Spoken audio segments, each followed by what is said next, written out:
Jeff. So great to have you Hi, here. Jodi. It's good to see you. I have been looking forward to this by a lot. Me too, with with a little bit of nervousness, but yeah, I always like to start these off by asking you if you have an early memory of how sound moved you. yeah. I've always, I mean, since I was a little kid, I've always really been affected by, especially by music. And I mean, I remember like one of my earliest memories. I had a little you know, toy record player, a phonograph, and there was this kind of music education album that I had that I guess my parents gave me. I had actually a collection of like old albums from my uncle, like from, it's like 78 RPM, stories like Lone Ranger and biblical stories and all kinds of weird stuff that, I somehow inherited. But I had this album called Tubby the Tuba, and it was like to teach you about the instruments in the orchestra. And it was about this tuba player who dreamed of having a solo. And so I used to listen to that. And I wasn't even thinking in terms of being a musician someday. And then I remember just hearing like guitar music when I was a kid. But what really got me was I remember when I was a teenager and my family lived in the Boston area for a while. And we had a finished basement in the house, and there was this one side. It was one side of the basement was just a stereo and a bed. And I used to go down there and put on albums and lie on the bed and read the liner notes and just really, you know, um, trip out on the music. And I remember especially the album "Thick as a Brick" by Jethro Tull and "Close to the Edge" by Yes were a couple of albums where just the sonics of them just blew my mind. Just the music was, kind of more more involved, more intricate than a rock album would be, although I was a big fan of rock music. But and I remember, and this was really even before I started playing guitar or playing music, but I remember just kind of lying there and wishing to myself, man, I wish I could create something like that. So I think that kind of was the start of getting me on the path of recording and producing music and playing music and all that stuff. Yeah. Well, that makes a lot of sense considering that's kind of what you're doing Kinda. now. Yeah, I would definitely say that.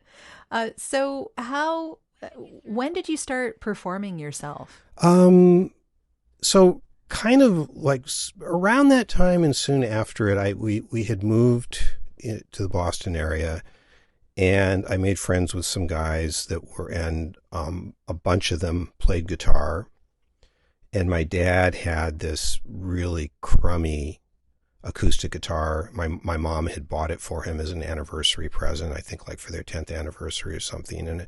But it was she didn't know anything about guitars. I mean, this was just the most dreadful guitar you can imagine.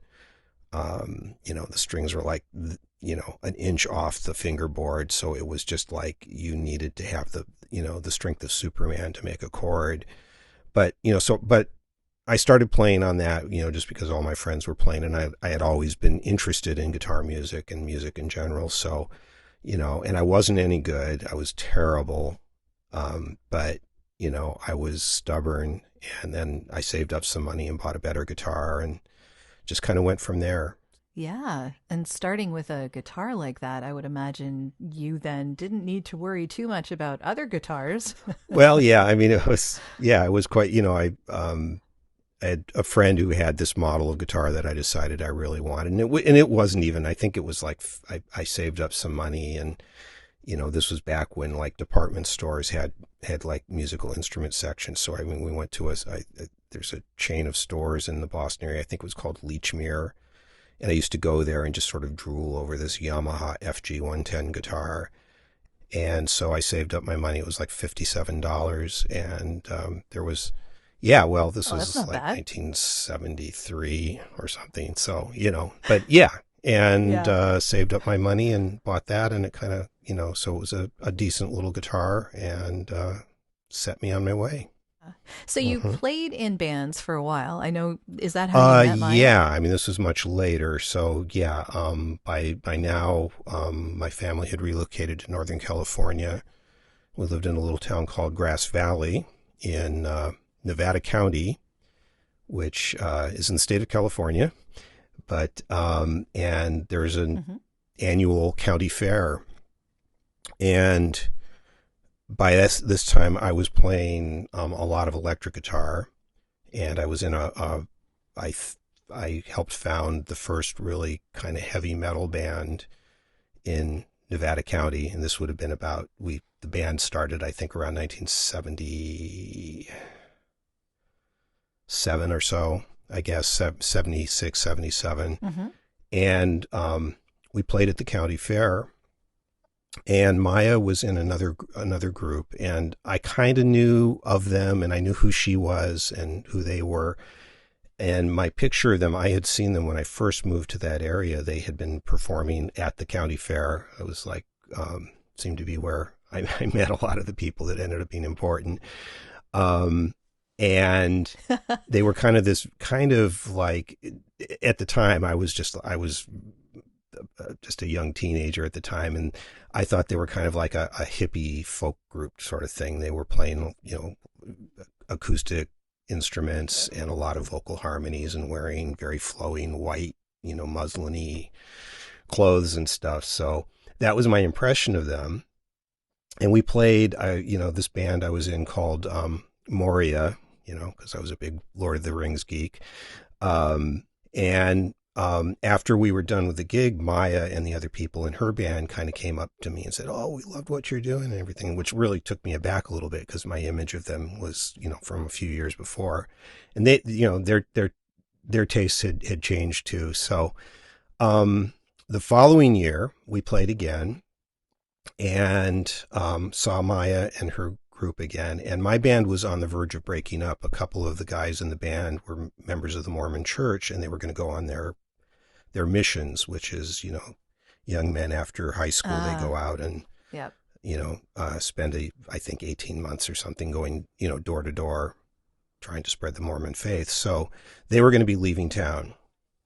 So that's why it happens. Okay. Yeah. Now So, I know why. yeah. Okay.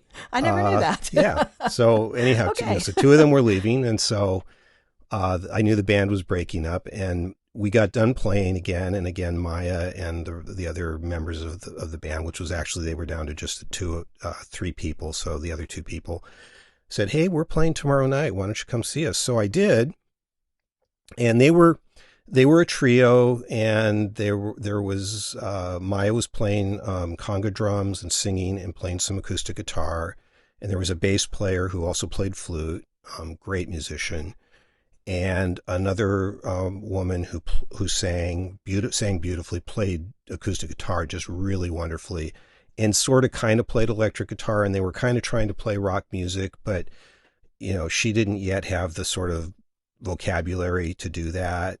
And so their music was really interesting. I liked their songs, and the vocals were fantastic.